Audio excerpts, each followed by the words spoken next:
গুড্ডু রাস্তায় কিছু ফুচকা পায়, সেই ফুচকাগুলোকে গুড্ডু খেয়ে নেয়। গুড্ডু যখন রাত্রেবেলা তার মার সঙ্গে ঘুমাচ্ছিল তখনই তার অনেক পেট ব্যথা করতে থাকে। তাই সে ঘুম থেকে উঠে অনেক লাফালাফি করতে থাকে আর অনেক কান্নাকাটি করতে থাকে। গুড্ডুর কান্নার আওয়াজে টুনি পাখি উঠে যায় আর উঠে বলে, গুড্ডু বাবা, তোর কি হয়েছে? তুই এত কান্নাকাটি করছিস কেন?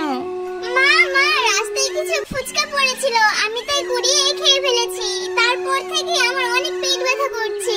টুনি পাখি তার কথা শুনে একটা যন্ত্রের সাহায্যে তার পেটের ভিতরে ঢুকে যায়।